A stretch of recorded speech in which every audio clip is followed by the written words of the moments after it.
하늘에 계신 우리 아버지, 오늘도 이 아침에 주의 전전으로 인도하시며 또한 생명의 사역을 이 아침에 주님께 드리오니 우리의 모든 존재와 모든 소유를 주님께서 받으시며 오직 우리가 그리스도 안에서 함께 죽고 이제 내가 사는 것은 내가 아니라 그리스도께서 사시는 삶이 되도록 이 아침에 다시금 새로운 헌신을 드리게 하여 주옵소서.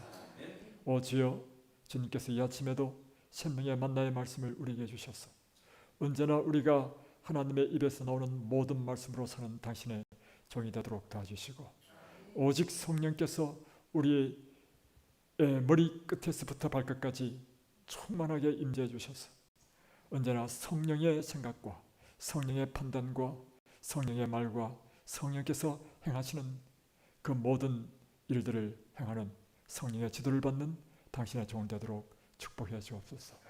이 아침 함께해 주시옵기를 바라오며 예수 그리스도 이름으로 간절히 기도드리옵나이다. 아멘. 지난밤 잘 주무셨습니까? 네. 방송을 통해서 이 시간 함께 참여하는 우리 진접 유스타트 교회 성도님, 지난밤 잘 주무셨습니까?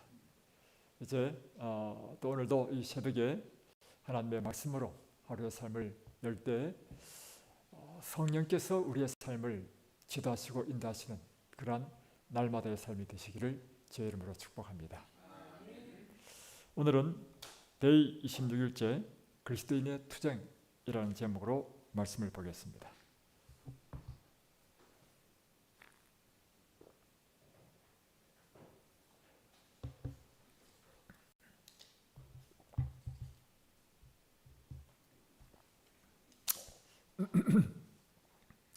오늘의 제목을 그리스도인의 투쟁으로 정한 것은 그리스도인이 하는 투쟁을 세상 사람들은 하지 않기 때문입니다.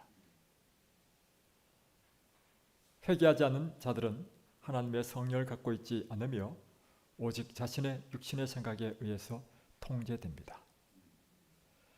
바울에 따르면 육신의 생각은 하나님과 원수가 되나니 이는 하나님의 법에 굴복하지 아니할 뿐 아니라 할 수도 없음이라고 말합니다.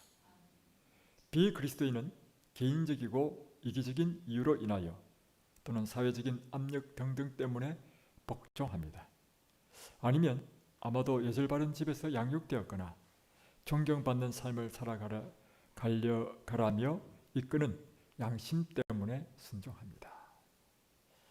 자, 오늘의 제목이 그리스도인의 투쟁인데요. 이렇게 제목을 붙인 이유는 그리스도인이 아닌 사람, 아직도 예수를 영접하지 않는 사람에게는 그리스도인이 하는 이 투쟁을 하지 않기 때문입니다. 오직 그리스도인만 하는 투쟁, 그것이 무엇이죠? 죄와 싸우는 투쟁이요, 자아와 싸우는 투쟁인 것입니다. 그리스도인이 되게 되면, 예수를 믿게 되면 일어나는 일이 있는데, 먼저 성령께서 우리 마음판에 하나님의 율법을 새긴다는 것이죠. 그래서 이전에 우리의 육신적인 삶은 죄를 즐기는 삶이었죠. 그리고 그들이 두려웠던 것은 무엇인가 하면 죄는 즐기지만 그 죄가 들통날까 봐서 벌받을까 두려워하고 그것을 어떻게 숨길까 하는 것이 그들의 염려였지만, 이제 그리스도인이 되게 되면 근본적으로 죄 자체에 대한 이 저항이 우리 속에 있다는 것이죠. 죄에 대한 양심의 가책을 느끼고 죄에 대하여 혐오감을 느끼는 것이 그리스도인에게 일어나는 일이죠. 그래서 그리스도인이 되게 되면 이전에 그리스도인이 아니었을 때의 삶과 완전히 다른 삶이 되는데, 그것은 새로운 싸움이 시작된다는 것이죠. 자, 보십시다. 여기 보면 회개하지 않는 자들은 하나님의 성령을 갖고 있지 않으며 오직 자신의 육신의 생각에 의해서 통제됩니다. 그죠? 그래서 이 육신의 생각은 하나님의 생각과 하나님과 원수가 되고 하나님의 법에 굴복하지 아니할 뿐 아니라 할 수도 없는 것입니다. 그러니까 우리가 그리스도를 받아들이기 전에는 우리는 하나님의 법에 굴복하지도 않을 뿐 아니라 할 수도 없는 그런 상태라는 것이죠. 그럼에도 불구하고 예수를 믿지 않는 사람이 도덕적인 삶을 사는 이유는 그것이 사회적인 규범이기 때문에, 그것을 어기면 벌을 받기 때문에, 그 사회적 압력, 여러 가지 이유, 또는 예절 바른 집안에서 양육되었기 때문에 이런 이유로 한다는 것이죠. 자, 반면에 그리스도인이 하나님께 순종하는 것은 하나님의 성령께서 마음속에 순종하도록 갈망을 주셨기 때문입니다. 새로운 갈망이 우리에게 일어난다는 것이죠. 그것은 성령께서 우리 안에 들어오셔서 일으키시는 일이라고 하는 거죠. 로마서 6장 17절에 하나님께 감사하리로다. 너희가 본래 죄의 종이더니 너에게 전하여 준 바 교훈의 본을 마음으로 순종하여, 개인적으로 거듭난 사람들은 그들의 삶에 하나님의 뜻이 성취되기를 심히 원합니다. 그렇죠. 바울은 이 즐거움을 내 속 사람으로는 하나님의 법을 즐거워한다 라고 말합니다. 그래서 이 예수 믿고 거듭난 사람에게는 성령께서 역사하셔서 우리 마음속에 거룩한 갈망을 일으키는 거죠. 선한 것을 좋아하고 하나님의 율법을 사랑하고 순종하고자 하고 의로운 삶을 살고자 하는 그런 갈망을 일으키는 것이죠. 새 언약 아래서 성령께서 하나님의 율법을 그들의 마음과 생각에 쓰기 시작하셨습니다. 그러니까 그리스도의 삶에 있어서 시작 때부터 마지막 때까지 역사하시는 분은 성령 하나님이라는 것이죠. 그러나 이제 막 믿기 시작한 사람은 자신 안에 또 다른 매우 강한 갈망, 곧 죄에 대한 갈망이 있음을 발견하게 됩니다. 예전에는 이걸 잘 몰랐어요. 근데 빛이 들어오니까 어둠이 확 드러나는 것처럼 이 성령, 우리가 그리스도를 믿고 예수의 이 성령의 역사로 말미암아 우리 마음속에 선한 하나님의 율법이 새겨지고 그 선한 율법에 따라 살고자 하는 갈망이 일어나면서 내가 원하는 것은 이것인데 내가 그것을 행하지 못하는 것을 발견하게 되면서 내 안에 반대 세력, 곧 이 죄의 강력한 세력이 있다는 사실을, 또 죄에 대한 갈망조차도 있다는 사실을 깨닫게 된다는 것이죠. 그러니까 그리스도인은 두 갈망이 존재한다는 것입니다. 그들 안에 성령이 있기 때문에 젖된 갈망을 알게 됩니다. 반면 이전에 그들은 자신들의 갈망 대부분에 대하여 실질적으로 걱정스러워하지 않았습니다. 걱정하지 않았다는 것이죠. 그러므로 그리스도인은 지금 자신 안에 두 본성, 하나는 죄를 따르고자 하고 다른 하나는 하나님께 순종하고자 하는 본성이 거한다는 것을 알게 됩니다. 바울은 그리스도인 모두가 경험하는 이 격렬한 투쟁에 대하여 로마서 7장 14절로 25절에 매우 명료하게 기술합니다. 그러니까 이전에는 우리가 죄의 본성만 있었는데 예수를 믿으면 성령께서 우리에게 들어오셔서 새로운 의의 본성을 우리에게 창조하신다는 것이죠. 그러면서 이 두 본성이 싸우는데, 예를 들면 우리가 장막 부흥해가지고 일주일 동안 엄청나게 말씀 은혜를 받았을 때는 이 의의 본성이 지배해버리죠. 그런데 이제 장막 부흥이 끝나가지고 다시 이제 세상에 돌아와가지고 한 일주일, 2주일 딱 지나다 보면 다시금 이 죄 본성이 막 일어나잖아요, 그죠? 그리고 이기잖아요, 그죠? 의의 본성을. 이와 같은 두 사이의 갈등을 겪고 있다는 것이죠. 자, 로마서 7장 14절로 25절을 보면 이 그리스도인이 경험하는 이 격렬한 투쟁에 대해서 아주 명료하게 기술하고 있습니다. 우리가 율법은 신령한 줄 알거니와 나는 육신에 속하여 죄 아래 팔렸도다. 내가 행하는 것은 그것을 내가 알지 못하노니 곧 내가 원하는 것은 행하지 아니하고 도리어 미워하는 것을 행함이라. 율법이 신령한 줄을 이미 알기는 압니다. 그럼에도 불구하고 나는 그 죄의 권세 아래 끊임없이 사로잡혀서 굴복하는 자신을 발견한다는 거예요. 그래서 이게 보니까 내가 행하는 것을 내가 알지 못하는 이 뜻이 뭐냐면, 내가 원하는 것은 행하지 않고 내가 미워하는 것을 행하는 자신을 볼 때 내 마음속에 자기 모습을 발견한다는 것이죠. 그래서 우리가 분명히 알아야 될 사실은 뭐냐면요, 죄는 강력한 권세입니다. 죄는 세력이에요, 세력. 이것이 얼마나 강력한지 우리가 그리스도인이 되면서 우리가 의를 사모하더라도 그 사모하는 마음보다도 죄의 권세가 너무 커가지고 번번이 우리를 죄의 권세 아래로 사로잡아 온다는 거예요. 이 원리를 알아야 되는 것이죠. 그죠? 우리가 내가 만일 원하지 않은 것을 향하면 내가 이로써 율법이 선한 것을 시인하노니 이제는 그것을 향하는 자가 내가 아니요 내 속에 거하는 죄니라. 내 속 곧 내 육신에 선한 것이 가지 아니한 줄을 아노니 원함은 내게 있으나 선을 행하는 것은 없노라. 내가 원하는 바 선은 행하지 아니하고 도리어 원하지 아니하는 바 악을 행하는도다. 만일 내가 원하지 아니하는 것을 하면 이를 행하는 자는 내가 아니요 내 속에 거하는 죄니라. 그러므로 내가 한 법을 깨달았노니 곧 선을 행하기 원하는 나에게 악이 함께 있는 것이니라. 내 속사람은 하나님의 법을 즐거워하지만 내 지체 속에서 또 다른 한 법이 있는데 이 법이 내 마음의 법과 싸워서 내 지체 속에 있는 죄의 법으로 나를 사로잡아 오는 것을 본다는 것입니다. 이 우리 그리스도인의 삶 가운데서 우리 모두가 다 경험하는 거죠. 그래서 이 사도 바울이 고백합니다. 오라 나는 곤고한 사람이로다. 이 사망의 몸에서 누가 나를 건져내랴. 그래서 이걸 가지고 사람들이 장론을 벌이고 있지 않습니까? 로마서 7장 14절로 25절에 있는 이 내용은 사도 바울이 거듭나기 전의 경험을 기록하고 있는 것이다. 또 하나는 이것은 이 사도 바울이 거듭남을 경험한 이후에 기록한 것이다. 싸우는데요. 이 그리스도인이 되었기 때문에 이런 갈망이 있는 것입니다. 그걸 가지고 왜 싸우는지 그걸 이해를 못하는지 모르겠어요. 완전주의자들이 주장하는 것이 뭐냐면 거듭나기 전에 이렇게 한 것이라 하는 거예요. 아닙니다, 여러분. 거듭나기 전에는요 이런 갈등도 없어요. 거듭났기 때문에 양심의 고통을 느끼고 그러면서 내가 원하는 대로 안 되는 자신을 볼 때 절망하고 이 죄의 세력이 옛날에 내가 죄 속에 즐길 때는 몰랐단 말이에요. 너무나 자유로웠기 때문에 죄 속에서. 근데 의를 받아들이고 의를 행하려고 하니까 이 죄라고 하는 것이 엄청난 세력이라는 사실을 비로소 그때 깨닫게 되는 거예요. 이건 하나의 법이야, 법칙이야.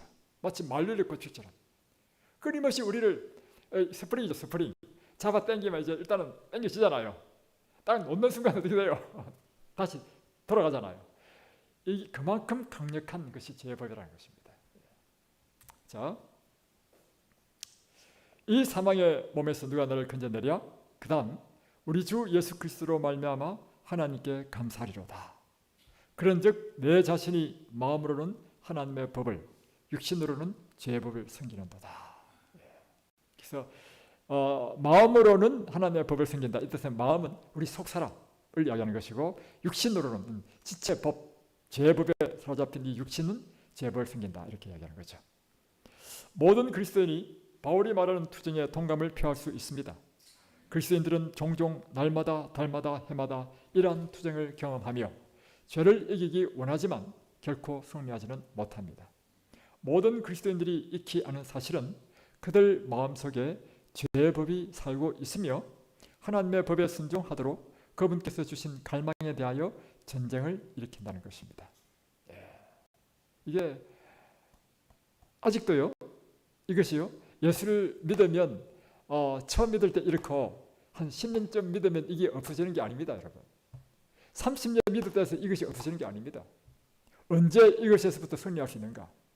그것은요, 오직 성령의 법이 완전히 우리를 지배할 때만 승리할 수 있는 거예요.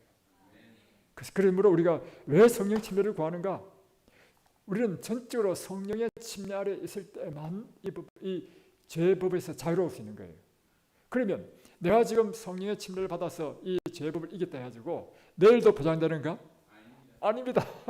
잠시 후만 없어질 수도 있어요. 그래서 사도 바울이 한 말이 그래요. 나는 날마다 죽노라. 그래서 우리는 성령의 침례를요 매일 받아야 돼요. 매일. 이게 원리야. 그래서 우리가 죽을 때까지요. 그래서 여러분, 그래서 사도 바울이 한 말이 다 그의 경험에 의한 말입니다. 선줄로 생각하는 자는 넘어질까 두려워하라. 이 말이 자신이 경험한 이야기예요. 내일도 너무 깁니다. 오늘도요. 사실 오는데 제 차가 이런 말을 하는데 제가 그 말 듣고 여보 그거 찾아서 다 내려야 되겠다 이렇게 했는데 어디든지 한번 찾아봐. 뭐냐면 제가 이제 설교하다가 이런 말을 했단 말입니다. 여러분 인생에 문제가 있는 사람 저에게 데려오십시오. 제가 능력이 있는 것이 아니라 제가 그에게 날마다 말씀을 가르치면 그 인생의 모든 문제가 해결된다 이렇게 얘기했잖아요. 제가 하는 이야기가 그렇게 말하면 안 된다는 거예요. 그 나라고 하는 말이 들어가는 순간 당신은 안 된다는 거예요. 그 말 듣는데 제 마음에 양심이 갇히게 팍 생기는 거예요. 왜냐하면 내가 의도하는 바는 그 뜻이 아니라 할지라도 끊임없이 우리는 우리 자신이라는 것이 나타나면 안 된다는 것이 핵심인 거예요. 그래서 그 말 듣고 내 마음에 딱 들으니까 내 마음에 양심이 같이 딱 생긴다는 거예요. 원래 내 의도는 그것이 아니라 할지라도. 그래서 여보 내가 그 설교한 걸 다 찾아 다 내려야 되겠어.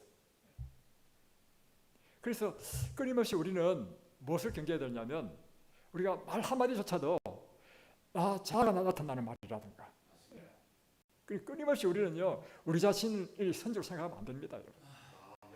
날마다 굴복해야 돼요. 그래서 아침에 오다가 죄책감이 팍 들어가지고 고통스러웠습니다. 제 처는 가장 큰 제 야당입니다. 야당. 자 보겠습니다. 바울이 말하는 그는 하나님의 법을 즐거워하며 모든 일에 하나님께 순종하기를 몹시 원하지만 그가 그렇게 하는 것이 불가능하다는 것을 압니다. 인간의 젖된 본성이 그를 죄의 법의 종이 되라고 지속적으로 요구하기 때문입니다. 자신의 삶 안에 있는 죄의 권능 때문에 하나님께 순종하는 것이 불가능하다고 인정하면서 바울은 오라 나는 곤고한 사람이로다. 이 사망의 몸에서 누가 나를 건져내라고 외쳤습니다. 죄의 권능 때문에 우리가 하나님께 불가능하다는 것은 정말 우리가 경험적으로 다 이해하는 것이죠. 그래서 사도 바울이 이렇게 외칠 만큼 죄의 법은요 강력한 것입니다. 그래서 이 죄를 만만했다고 생각하시면 안 됩니다.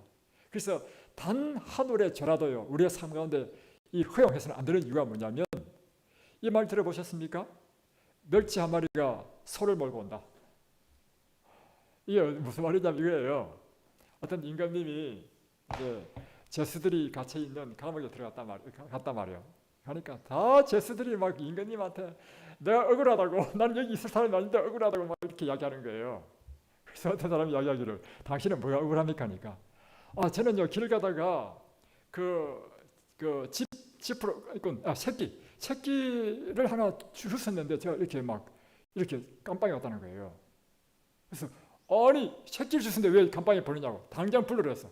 알고 보니까 새끼에 소가 딱 매어지는 거야.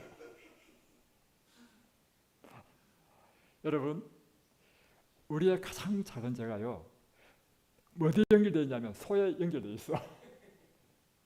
알고 보니 이 사람이 소도둑이었어. 여러분 그래서 절대로 죄를요 정말 가볍게 보지 마십시오. 죄에 대해 자신을 합리화시키지 말고요. 이렇게 제가 말씀드리는 이유는 뭐냐면 제 자신도 끊임없이 우리는 말에 고백을 하는 순간 이 말이 저한테 반영되거든요. 저한테 하는 말씀입니다. 사실은. 자, 로마서 8장 1절로 4절에서 바울은 신자들의 삶 속에 실제하는 이 문제에 대한 해결책을 제시합니다. 그리스도인들의 딜레마에 대한 해결책은 우리가 죄와 사망의 법에서 해방되도록 생명의 성령의 법을 통하여 그리스도 예수를 받아들이는 것입니다. 이 죄와 사망의 법에서 해방되는 유일한 방법이 있는데 그것은 성령의 법을 우리가 받아들일 때 예수 그리스도를 통하여 이 성령의 법을 받아들일 때 또는 성령을 통하여 그리스도를 받아들일 때 우리는 이 죄의 법에서 해방된다는 것입니다. 달리 말하자면 성령의 침례를 통하여 우리 안에서 예수님께서 당신의 삶을 살도록 해야 합니다. 왜 우리가 성령의 침례를 필요로 하는가? 성령의 침례를 받을 때 우리 안에 예수님께서 우리 안에 사신다는 거예요. 예수님께서 사심으로 죄의 권세가 꼼짝도 못하는 것이죠. 그렇다고 해서 죄할 권세가 아니라 죽은 건 아닙니다. 언제든지 몸을 딱 도사리고 있는 거예요. 그러다가 우리가 회의하거나 이 세상에 나가서 또 좀 살다 보면요, 우리 마음속에 어느덧 그리스도가 떠나버리면 죄가 다시 우리를 이긴다는 사실을 기억하십시오. 달리 말하면 성령의 침례를 통하여 우리 안에서 예수님께서 당신의 삶을 살도록 해야 하는 것입니다. 이것을 바울은 성령으로 행한다고 말합니다. 바울은 갈라디아서에서 보다 자세하게 말합니다. 내가 이르노니 너희는 성령을 따라 행하라. 그리하면 육체의 욕심을 이루지 아니하리라. 육체의 소욕은 성령을 거스르고 성령은 육체를 거스르나니 이 둘이 서로 대적함으로 너희가 원하는 것을 하지 못하게 하려 함이니라. 우리 마음속에 두 세력이 싸운다는 것이죠. 성령의 소욕과 육체의 욕심, 이것이 서로 싸운다는 것이죠. 바울은 성령의 침례를 통하여 우리 안에서 예수님께서 사실 때 우리 안에 율법의 의로운 요구가 이루어지게 될 것이라고 말합니다. 육신을 따르지 않고 그 영을 따라 행하는 우리에게 율법의 요구가 이루어지게 하려 함이니라. 우리가 날마다 성령 침례를 받아야 되는 이유를 알겠습니까? 이 성령 침례를 통해서 우리 안에 예수님께서 사실 수 있기 때문입니다. 그럴 때 예수님 우리 안에서 율법의 의가 온전히 이루어지게 되기 때문입니다. 이럴 때 우리의 삶은 육신을 따르지 않고 그 영을 따라 행하는 삶, 우리의 율법의 요구가 온전히 이루어지는 거룩한 삶이 되기 때문입니다. 이 아침에도 우리가 정말 날마다 자신을 쳐서 굴복시키고 날마다 우리가 십자가와 함께 못 박히고 그리스도와 함께 십자가에 못 박히고 오늘도 정말 우리의 전 존재와 모든 소유를 주님 앞에 드리고 성령의 충만함을 구하는 이 아침이 되기를 주의 이름으로 축복합니다. 기도하십시다. 하늘에 계신 우리 아버지, 오늘 이 놀라운 영적 비밀을 우리에게 계시해 주심을 감사드립니다. 우리 마음속에 두 본성이 있다는 사실과 예수 그리스도께서 우리 안에 들어오실 때만 이 죄의 소욕을 극복하고 승리할 수 있다는 사실을 깨닫게 됩니다. 오직 성령의 침례를 통해서만 그리스도께서 우리 안에 충만하게 임재하실 수 있사오니 이 아침에도 성령의 침례를 열렬하게 구하는 당신의 종들 되도록 축복해 주옵소서. 예수 그리스도 이름으로 간절히 기도드렸나이다. 아멘.